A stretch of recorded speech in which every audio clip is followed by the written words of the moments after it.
दोस्तों नमस्कार।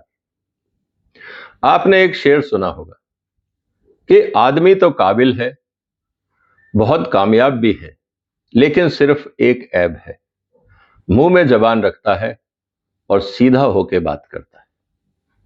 दोस्तों ये मेरा कहना इसलिए जरूरी है क्योंकि अमेरिका हो या कोई और देश हो, जितने भी शक्तिशाली लोग होते हैं वो चाहते हैं सामने वाले चाहे कितने भी काबिल हों, कितने भी समृद्ध हों, उनके आगे झुक के बात करें, उनकी शरण में रहें। वो अपनी बात ना रखें, अपनी जबान ना खोलें और बराबरी का बात कभी ना करें। आप चाहे प्राइवेट सेक्टर में देख लें, चाहे गवर्नमेंट में देख लें, चाहे पॉलिटिक्स में देख लें, चाहे आप डिप्लोमेसी में देख लें या इंटरनेशनल लेवल पे देख लें। अब सवाल इस बात का है कि अगर आप अपनी काबिलियत बढ़ा रहे हैं, आप में टैलेंट है, ये तो सब ठीक है। आप इससे अपनी रोजी रोटी कमाइए, पैसे कमाइए, सब ठीक है, लेकिन आप बराबरी की बात मत करिए। क्योंकि जो मठाधीश हैं, जिन्होंने दुनिया में ऑर्गेनाइजेशंस पे, पॉलिटिकल पार्टीज पे, सिस्टम्स पे, दुनिया के संस्थानों पे जो कब्जा कर रखा है, आप उस स्टेटस को चुनौती ना दें। ये किसी को पसंद नहीं आता है। इसका मतलब ये है कि हिस्टोरिकली जिसको आपने डेवलप्ड घोषित कर दिया वो डेवलप्ड रहेगा, जिसको आपने अंडर डेवलप्ड या डेवलपिंग घोषित कर दिया वो वैसा ही रहना चाहिए। आप हमारे से नजरें मिला के सामने बात ना करें, ये दुनिया का दस्तूर है। शायद ट्रंप साहब भी भारत से ऐसी ही उम्मीद कर रहे थे। इसलिए आज के वीडियो में हम ये चर्चा करेंगे कि जो दिख रहा है कि ट्रंप ने मोदी से दूरियां बढ़ाना क्यों शुरू कर दिया, या अमेरिका ने भारत से दूरियां बढ़ाना क्यों शुरू कर दिया। ये खुल के तो कहेंगे नहीं, क्योंकि डिप्लोमेटिकली उनको भारत से बहुत काम है, लेकिन जैसे कहते हैं ना कि actions speaks louder than the words. आपकी जो बॉडी लैंग्वेज है, आपके जो काम करने के तरीके हैं, उससे पता लगता है कि आप क्या सोच रहे हैं। इसी पे आज हम चर्चा करेंगे कि वो क्या कारण है जिसके कारण अमेरिका ने भारत से दूरी बनाना शुरू कर दिया है। और सबसे इंपॉर्टेंट बात, आने वाले दिनों में हम लोगों पे, भारतीयों पे क्या चुनौतियां आ सकती हैं और हमें उसका जवाब कैसे देना होगा, इसकी भी हम चर्चा करेंगे। इसलिए इस वीडियो को शेयर करिए, इस चैनल को सपोर्ट करिए, सब्सक्राइब करिए, क्योंकि ऐसी महत्वपूर्ण बातें मुझे नहीं लगता डिटेल में आपको कोई और आपके साथ बातचीत करेगा या समझाएगा। क्योंकि सब लोग पॉलिटिक्स और जो डे टू डे हो रहा है उसमें उलझे हुए हैं। सामरिक दृष्टि से राष्ट्र हित में क्या होना चाहिए, इसको भी समझना आम आदमी की जरूरत है। तभी उनको पता लगेगा कि सरकारें क्या कर रही हैं, राष्ट्र की जो नीति है उसको हमें क्यों दिल से समर्थन करना चाहिए। अदरवाइज आने वाले दिन मुश्किलों वाले भी हो सकते हैं। चलिए शुरुआत करते हैं। इस वीडियो को आप तब तक शेयर कर लीजिए, सपोर्ट करिए और सब्सक्राइब भी करिए इस चैनल को। दोस्तों आज जो हम बात कर रहे हैं कि ट्रंप साहब ने पिछले कुछ दिनों में जो निर्णय लिए हैं वो भारत विरोधी हैं। मैं खुल के इसलिए कह रहा हूं क्योंकि डिप्लोमेटिक टर्म में ये नहीं कहा जाता है। वहां पे घुमा फिरा के बात की जाती है कि काम भी हो जाए और किसी को बुरा भी ना लगे। लेकिन जब से ऑपरेशन सिंदूर हुआ है, तब से ट्रंप साहब की बेचैनियां बढ़ गई। आप कहेंगे ट्रंप और भारत का क्या लेना देना, वो तो कार्रवाई पाकिस्तान के खिलाफ हुई थी। यही बात मैं आपको समझाना चाह रहा हूं। अमेरिका के लिए पाकिस्तान भारत से ज्यादा इंपॉर्टेंट है, ये बात आप हमेशा ध्यान में रखिए। क्योंकि पाकिस्तान को अमेरिका अपने हिसाब से मैनिपुलेट कर सकता है, पैसे दे के वहां पे जो चाहे वो करवा सकते हैं, लेकिन भारत में ऐसा नहीं होता है। इसीलिए अमेरिका हमेशा चाहता है कि भारत में कोई ऐसी सरकार हो जो उनके साथ यस यस बोले, यस सर कह के बात करे, ना कि बराबरी की बात करे। अमेरिका हो या कोई भी दुनिया की ताकत हो, उसको पसंद नहीं है एक ताकतवर भारत, क्योंकि इससे उनकी क्षमता पे क्वेश्चन मार्क लगता है। ऑपरेशन सिंदूर के बाद तो कई चीजों पे क्वेश्चन मार्क लग गया। अमेरिका को क्यों दौड़ के आना पड़ा अचानक ऑपरेशन सिंदूर को रोकने के लिए, इस पे मैंने एक डिटेल्ड वीडियो बनाया है, उसको आप देखिएगा, मेरे चैनल पे ही है। सबसे इंपॉर्टेंट बात क्या है, अमेरिका कभी पाकिस्तान को नहीं छोड़ेगा। अभी तक उनका एजेंडा ये था कि हम कश्मीर के बॉर्डर पे उछल कूद करते रहेंगे, भारत को वहां एंगेज रखेंगे और पाकिस्तान से हर 6 महीने में एक आतंकवादी घटना करवा देंगे और भारत और पाकिस्तान दौड़ के हमारे पास आएंगे और ये कहेंगे कि माई बाप समझौता कर दो, आप तो पंच हो, हम दोनों के बीच में झगड़े हैं, इसको निपटाने का प्रयास करो। और फिर हम सरपंच के माध्यम से पाकिस्तान को भी डांट लगाएंगे और भारत को भी पुचकारेंगे और फिर बाद में पाकिस्तान को हम एड दे देंगे। और ये खेल कई सालों से, दशकों से चल रहा है। पहली बार भारत ने ऑपरेशन सिंदूर में अमेरिका के इस खेल को तोड़ दिया है, क्योंकि उन्होंने भारत की तरफ से जो आक्रमण हुए ये पूरे पाकिस्तान में हुए, हर इंपॉर्टेंट स्टैब्लिशमेंट में हुए जिसको अमेरिका इस्तेमाल कर सकता था, जिन एयरफील्ड्स को, चाहे वो चाइना के खिलाफ, रशिया के खिलाफ, ईरान के खिलाफ, अफगानिस्तान में या कहीं और। ये सब एसेट्स किसकी कीमत से और किसके पैसे से मेंटेन हो रहे थे, क्योंकि पाकिस्तान के पास तो पैसा है नहीं। तो अमेरिका जो मिलिट्री एड देता है या हेल्प देता है, वो ये सब जो इंफ्रास्ट्रक्चर है, मिलिट्री इंफ्रास्ट्रक्चर, ये अमेरिका उनका जब चाहे इस्तेमाल कर सके इसलिए दिए जाते थे। अब उन सबको तो आपने तोड़ दिया, अब अमेरिका को दोबारा सारे खर्चे करने पड़ेंगे। एक तो उन्होंने आप टेंशन ये बढ़ा दिया कि आपने अमेरिका के गेम प्लान में हाथ डाल दिया। ये ट्रंप को पसंद नहीं आया, वहां की पेंटागन को पसंद नहीं आया। इसीलिए और ज्यादा नुकसान ना हो, इसीलिए तुरंत सीज फायर जरूरी था। और उसको इसलिए करवाया गया कि देखिए, या तो आप सीज फायर कर लीजिए, वरना हम आपके बीच में जो ट्रेड हो रहा है हम वो नहीं होने देंगे। और आपको पता है कि ट्रंप एडमिनिस्ट्रेशन कैसे काम करता है। दूसरी तरफ जब भारत पे टैरिफ लगाए और ये कहा गया कि भारत और अमेरिका के बीच में एक ट्रेड समझौता होगा, जिसकी बात कई बार प्रेसिडेंट ट्रंप ने अपने भाषणों में करी, आजकल आप देखेंगे कि वो उसकी बात नहीं कर रहे। इसका मतलब ये है कि भारत ने अमेरिका की शर्तों को मानने से मना कर दिया है। शुरू में वो कहते थे बिल्कुल बस हफ्ते 10 दिन में एग्रीमेंट हो जाएगा, फिर उन्होंने बोला कि नहीं, थोड़ा जल्दी हो जाएगा क्योंकि भारत बहुत प्रयास कर रहा है। और अल्टीमेटली अब ये आया है कि साहब हम इस साल सिर्फ मिनी डील कर पाएंगे, मतलब छोटा मोटा कोई फैसला कर पाएंगे, क्योंकि भारत हमारी शर्तों को मानने को तैयार नहीं।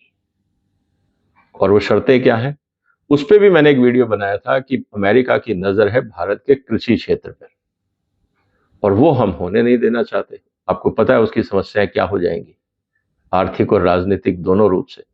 वो भी एक डिटेल्ड वीडियो है, वो आप मेरे जो ट्रंप का मेरा जो प्ले लिस्ट है, आप उसमें सारे वीडियो ट्रंप और अमेरिका संबंधित देख सकते हैं। अब मुद्दा आता है एक और बात का कि हम लगातार रशिया से ऑयल ले रहे हैं। बार बार अमेरिका ने कहा कि जो लोग रशिया से ऑयल लेगा उस पर सैंक्शन लगाएंगे। भारत सुन नहीं रहा, भारत लगातार लेता जा रहा है। यह अमेरिका को पसंद नहीं कि आप हमारी धमकी को भी लाइटली ले रहे हो। एक ये समस्या हो गई। और अगर वो टैरिफ लगाते हैं, धमकाते हैं, तो सवाल ये है कि यूरोप भी तो ले रहा है, जो नाटो के देश हैं वो भी तो अपनी गैस सप्लाई रशिया से ले रहे हैं, उनका क्या होगा? उन पे भी आप टैरिफ लगाओगे, उन पे भी सैंक्शंस लगाओगे? ट्रंप वो कर नहीं सकते। इसीलिए उन्होंने सोचा धमका के भारत मान जाएगा, लेकिन ऐसा हुआ नहीं। तो भारत अपना काम कर रहा है, ये भी ट्रंप को पसंद नहीं आया।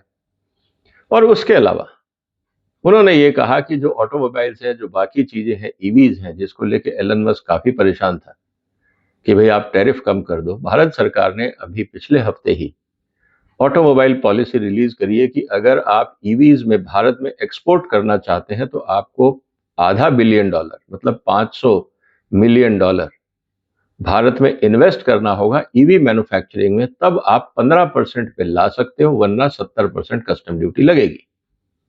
अब मजबूरी ये हो गई अमेरिकन कंपनीज की, हम भारत में इन्वेस्ट करें, लेकिन ट्रंप कहता है कहीं इन्वेस्ट नहीं करोगे अमेरिका के अलावा। वो फंस गए, तो अब कहां जाएं? अब ट्रंप की मजबूरी ये है कि वो ये नहीं कह सकती आपने टैरिफ कम नहीं किए, हमने तो 15% कर दिए, लेकिन इन्वेस्ट तो करो। ट्रंप ये चाहते हैं कि भारत में इन्वेस्टमेंट ना आए और भारत सिर्फ मंडी की तरह हम उसका दोहन करें और बाजार को एक्सप्लॉइट करें, चाहे भारत में रोजगार पैदा हो ना हो, बेरोजगारी हो जाए, यहाँ का इंडस्ट्रियलाइजेशन खत्म हो जाए, उनको उससे कोई लेना देना नहीं। America is a selfish nation, ये पूरी दुनिया जानती है। वो भारत पे चलाना चाहते थे, लेकिन मोदी इस बात को मान नहीं रहे, तो एक दूरी बढ़ने का कारण ये भी है।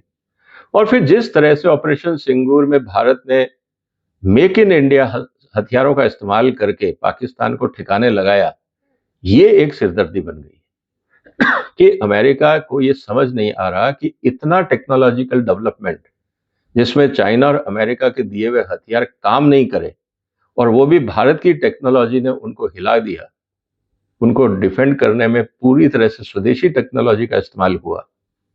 अब ऐसी स्थिति के अंदर हम क्या करेंगे? इससे भारत में तो नुकसान हुआ ही नहीं, दूसरा जो हथियारों का मार्केट था उसमें हलचल शुरू हो गई कि क्या ये हथियार वास्तव में काम के हैं, नहीं तो हम सस्ते इंडिया से ही हथियार ले लें। डिफेंस ही तो करना है, ऑफेंस तो कोई करना नहीं चाहता, हर आदमी अपने आप को डिफेंड करना चाहता है। तो डिफेंसिव हथियार तो भारत के पास ज्यादा है, अमेरिका और बाकी लोग तो ऑफेंसिव हथियार बना रहे हैं, वो भी काम नहीं आ रहे। ये भी एक सिरदर्दी हो गई। उसके अलावा अमेरिका हमेशा ये चाहता था कि एक छत्र राज रहे, डॉलर के हिसाब से वो जैसे चाहे दुनिया की फाइनेंशियल सिस्टम को मैनेज करें। लेकिन Russia, India, China, south Africa और ब्राजील मिलकर जो ब्रिक्स बनाया है, ये अपने आप में एक बहुत बड़ी इकोनॉमिक पावर है और धीरे धीरे इनके पास टेक्नोलॉजी भी आ रही है। अगर कल को इन्होंने डी डॉलराइजेशन पे काम शुरू कर दिया तो अमेरिका की अर्थव्यवस्था जो दादागिरी है कि हम आपको लोन देंगे नहीं देंगे, मार्केट से हम फाइनेंशियल मार्केट से आपको आउट कर देंगे, सैंक्शन लगा देंगे, तब तो ये काम होगा नहीं। उस स्थिति में क्या होगा? ये अमेरिका के लिए सिरदर्दी है कि इसीलिए अमेरिका के विदेश मंत्री ने तो साफ बोल दिया था कि जब तक भारत रशिया से दोस्ती रखेगा और ब्रिक्स का मेंबर रहेगा, तब तक हमारे संबंध बहुत ज्यादा अच्छे नहीं हो पाएंगे। इसका मतलब वो चाहते हैं भारत दुनिया में आइसोलेट हो जाए और अमेरिका की गोदी में जाके बैठ जाए और फिर वो जैसे चाहें उसको तंग करें। क्या ये भारत के लिए उचित होगा? इतनी बड़ी डेमोक्रेसी। मुझे लगता है कि मोदी सरकार ने जो निर्णय लिए हैं कि अमेरिका के दबाव में ना आया जाए, इसको सही कहा जाएगा। लेकिन भारत पे दबाव डालने के लिए और दिखाने के लिए कि अगर आपने हमारा साथ नहीं दिया तो हम पाकिस्तान का साथ देंगे, तो उन्होंने आईएमएफ से, एशियन डेवलपमेंट बैंक से, बाकी जितनी मल्टीलेटरल एजेंसीज हैं, उन सब से पाकिस्तान को लोन दिलाया। सऊदी अरेबिया को भी बोलेंगे कि थोड़े पैसे आप भी दे दो, यूरोप को भी बोलेंगे कुछ आप भी दे दो।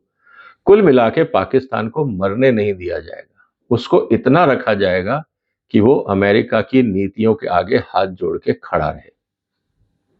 दान के टुकड़े, भीख के टुकड़े दिए जाएंगे, पाकिस्तान को अपने पैरों पे खड़े नहीं होने दिया जाएगा और कोशिश ये रहेगी कि वो चाइना से थोड़ा दूर हो जाए।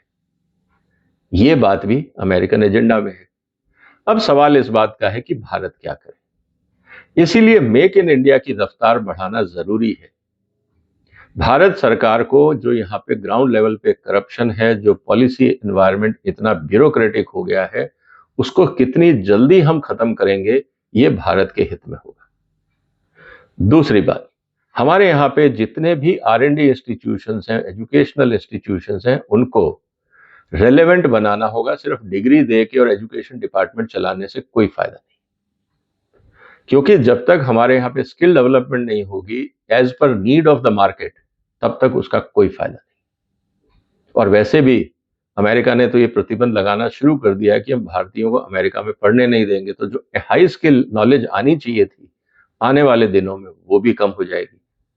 तो हमारे यहाँ पे एजुकेशन पे ध्यान देने की जरूरत है, R&D पे और इनोवेशंस पे ध्यान देने की जरूरत है, MSME के जो प्रॉब्लम्स हैं उनको एड्रेस करने की जरूरत है, उनको कानूनों से मुक्ति चाहिए ताकि एंटरप्रेन्योरशिप फल फूल सके। क्या मोदी सरकार ये सब कर पाएगी? क्योंकि जब तक ये नहीं होगा, अमेरिका का दबाव, दुनिया का दबाव भारत पे बढ़ता रहेगा। इसीलिए मैं बार बार बोलता हूं कि चाइना मॉडल को स्टडी करना जरूरी है। आज वियतनाम ने इतनी तरक्की की है, पिछले 10 सालों में जो वहां तरक्की हुई है, देखने लायक है। लोग बोलते हैं कि 10 साल में जो चमत्कार हुआ है यहाँ पे, जिस हिसाब से एक्सपोर्ट बढ़ रहा है, ये काबिल तारीफ। तो क्या भारत के राज्य, मैं पूरे भारत की बात नहीं करता, क्या केरल की सरकार, आंध्रा की सरकार, राजस्थान की, महाराष्ट्र की, गुजरात की, क्या हम स्टेट वाइज कॉम्पिटिटिवनेस डिफाइन करके उनको वर्ल्ड क्लास चैलेंजेस नहीं दे सकते कि आपकी सरकारें, आप ये काम करिए। सिर्फ राजनीति और पॉलिटिक्स के आगे भी दुनिया है। पर good economics is good politics, ये तो बहुत पुरानी कहावत है। तो कहने का मतलब ये है कि भारत में जिस तरह से ऑपरेशन सिंदूर के बाद और टैरिफ वॉर के बाद जो बदलाव आ रहा है, अमेरिका भारत से दूरी बनाएगा, ये उनकी मजबूरी है। पाकिस्तान को साथ देंगे, ये उनकी जरूरत है। भारत को अपना रास्ता चुनना होगा। आपको क्या लगता है दोस्तों, क्या भारत को अपनी रफ्तार बढ़ानी चाहिए या जैसे चल रहा है सब ठीक है? जो भी आपके कमेंट हो, कमेंट बॉक्स में लिखिए, इस वीडियो को शेयर करिए, हमें सपोर्ट करिए, सब्सक्राइब करिए। फिर मुलाकात होगी एक और महत्वपूर्ण मुद्दे के साथ। तब तक अपना ध्यान रखिएगा। फिलहाल वंदे मातरम।